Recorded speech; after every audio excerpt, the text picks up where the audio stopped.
Do you know who Zoro will end up marrying? Could it be Hiyori? Or what about Robin? Will Zoro end up marrying his archaeologist crewmate? Well, that's exactly what we're going to break down in today's video. We'll be giving each character a percentage of their chance to marry Zoro, starting with the ones who have the least chance of marrying him, and working our way up to the ones who have the most chance. So, let's get started with the first character, Miss Monday, and she's obviously got a 0% chance of marrying Zoro. I mean, we all remember what happened on Whiskey Peak, right? She was part of the Baroque works working under Crocodile to take over Alabasta, and she straight up tried to kill the Straw Hats along with the other 100 bounty hunters. And when she went head to head with Zoro, he literally just grabbed her by the head and took her down like it was nothing. So yeah, safe to say there's absolutely no romance here as they seriously don't like each other. Although Miss Monday could literally drink even more than Zoro, which he of course thought was super hot. Anyway, moving on, we've got Boa Hancock, who's also at 0%. Not only does she absolutely hate most of the men on the planet, she's also completely head over heels in love with Zoro's captain. Yup, Hancock loves Luffy more than anything. She's totally obsessed with him, blushing when hearing his name, and literally daydreaming of marrying him. So yeah, there's no chance of Boa ever marrying someone other than Luffy. Moving up to a 1% chance of marrying Zoro, we've got Jewelry Bonnie. Now, Bonnie wasn't exactly a fan of Zoro at first, as she was furious at him when he almost sliced St. Charlos in half and literally had to jump in to stop him, restrain him, and even fake his death to calm the situation. She thought he was a total idiot for not realizing who Charlos was and what kind of chaos killing him would have caused. That said, Bonnie also instantly saw that Zoro's actually a good guy, since he picked up the man Charlos shot and carried him to a hospital. After that, the two didn't meet again until Egghead, where Bonnie teamed up with the Straw Hats and tagged along to Elbaf. And yeah, some fans might think Zoro and Bonnie would look cute together, but there's a huge problem. Bonnie may look like she's 22, but that's only thanks to her devil fruit. She's actually only 12 years old. So yeah, let's just move on to Carrot, who's got a 1.5% chance. When these two first met on Zou, Carrot surprise attacked Zoro from the shadows because she thought Zoro and the crew were beast pirates. But once she realized they were the Straw Hats, she was super thankful for everything they did to save the Minks. However, Zoro and Carrot haven't really interacted all that much in the series. Still, Carrot clearly admires him. Yeah, she sees his insane strength, thinks he's kind, and honestly would love to give him lots of Garchus. But now that Carrot is the leader of the Minks, and Zoro literally didn't even say goodbye to her in Wano, this ship is not gonna set sail. So instead, let's talk about Yamato, at 5%.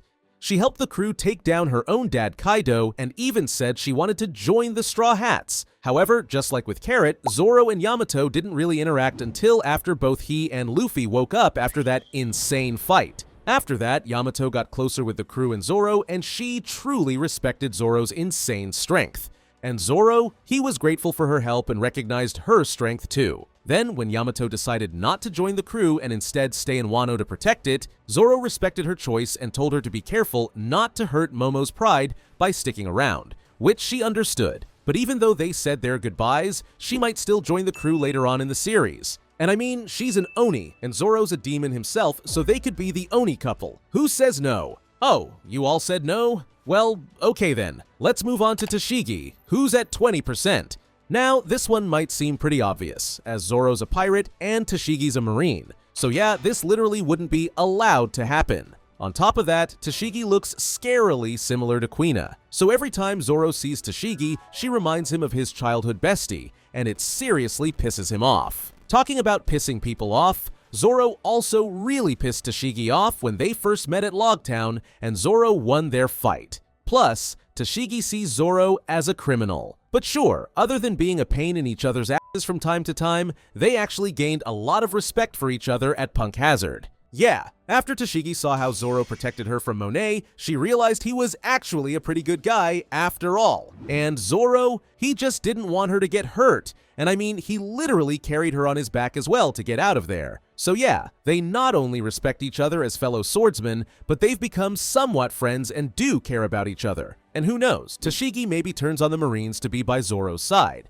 But yeah, that probably won't happen. So instead, we've got Nefertari Vivi at 35%.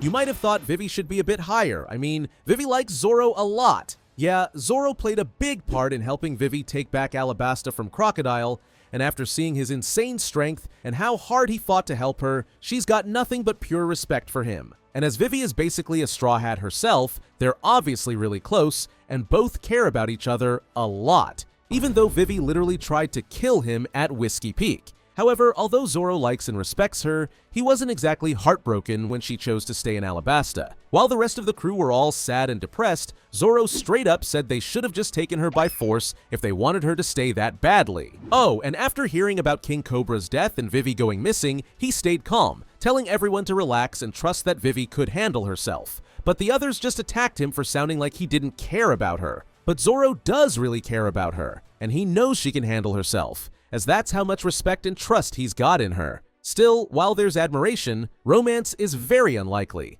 keeping Vivi at 35%. Next up, Nami, who's got a 40% chance of marrying Zoro. Now don't get me wrong, these two care about each other a lot. Like, Zoro will always be there to protect her, and Nami knows that and totally respects his insane strength. That said, Zoro's literally terrified of her. Yeah, he's literally called her a witch, as she's always smacking him around. And don't forget that Nami loves to manipulate him into charging him 3 times the money he borrows from her. Yeah, her interest rates are insane. At this point, who even knows how much he owes her? Not only that, but Nami is not a fan of Zoro's lazy attitude. Zoro's constant napping on the ship drives her crazy. And don't even get her started on how he's always getting lost. But despite all that, he still respects her and would 100% put his life on the line to protect her. He deeply cares about her, just as she deeply cares about him. Still, Nami would never marry him as she thinks he's a total idiot, and he would never marry her as he thinks she can be super annoying, so she can't be higher than 40%. Now, moving up to 50%, we've got the Ghost Princess Perona. At first, these two were enemies and fought back at Thriller Bark. But everything changed after Kuma sent her to Kuraigana Island, because soon after, Zoro landed on the same island, unconscious and completely wrecked. And Perona, she actually took care of him and nursed him. But yeah, the second he woke up, they started arguing non-stop. But fun fact, Zoro's literally spent more time with Perona than any of the Straw Hats, so they of course grew really close, with Perona starting to trust and respect him. And Zoro respected her as well, even though they of course kept arguing for those entire 2 years. But despite all the bickering, Perona actually helped him out big time. At first, she of course took care of his injuries, but later she even helped him get back to Sabaody, because let's be honest here guys, Zoro would have never found his way back to Sabaody without her help. She even held off the Marines so he could escape. So yeah, they obviously respect and care about each other a lot. Although Perona can get super annoyed by how stupid he is and that he always gets lost. Moving up to 60%, we've got Nico Robin. Back when she first wanted to join the crew after being their enemy in Alabasta, Zoro wasn't exactly sold on her, as he thought she might have some shady motives. But over time, Zoro started to trust her, and they of course grew really close. Like, if there's one person Zoro's always ready to defend, it's Robin. Yeah, whenever Robin's in trouble, Zoro's always there to step in. And don't forget when Enel zapped Robin back in Skypiea, Zoro was absolutely furious and wanted some serious payback. And if you know Zoro, you know that's not really his thing. He really doesn't fight for revenge, but seeing Robin hurt was a completely different story. So Zoro respects Robin and sees her as one of his closest friends, and he'll always have her back, just like Robin will have his. Because don't forget times like when she caught him with her spider net after oars launched him into the air, or when she stopped him from being crushed by the water pressure on the way to Fishman Island. Plus, she'll never forget how Zoro fought for her at Enies Lobby, and she's super grateful for all the times Zoro saved her.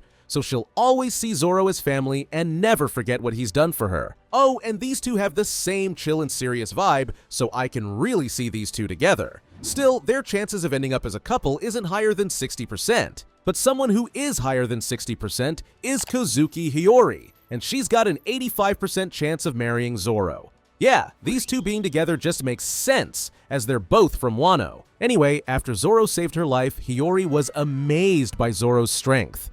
And she not only respects him, but she likes him a lot. She not only took care of him after he got injured, but she treated those injuries, kept him warm, and even washed him. And Zoro? He actually also likes Hiyori a lot as well, and he's grateful for everything she's done for him. Although, he did get a jump scare waking up and seeing her sleeping with him. Anyway, don't forget that Hiyori gave Zoro Enma, her father's legendary sword. Sure, he had to give up Shusui, since it was Wano's national treasure, but in return, Hiyori entrusted him with a blade worthy of legends, as she saw him as a true swordsman. And if you give a sword like this to Zoro, he's easily gonna absolutely love you. So yeah, they both care, respect, and like each other a lot. And I mean, we can all see that Hiyori's definitely in love with him, so Zoro, don't screw this up. Now we've got someone, or, well, something that's actually got a 100% chance of marrying Zoro. Well, Zoro may never marry anyone, but if he could marry Google Maps, he absolutely would. We all know Zoro has absolutely zero sense of direction. Seriously. Like, even when someone literally points him in the right direction, he still goes the wrong way. Like, he could be walking in the streets of Dressrosa and somehow end up fighting Vegeta. And remember in Skypiea when Robin told him to go north? Yeah, this is how Zoro walked. So yeah, if he had Google Maps, he'd be straight up unstoppable. And last, but definitely not least, we've of course got Sake at infinite %. Sake is absolutely the love of Zoro's life. He seriously just can't be without a bottle of sake at all times. Like, what is the first thing Zoro does after waking up from the battle at Onigashima? Drink sake. Do I even need to say more than that? Zoro is obsessed with sake and would rather die than to stop drinking. Who do you think Zoro will end up marrying? Let me know in the comments below. Thanks for watching, and watch this video next.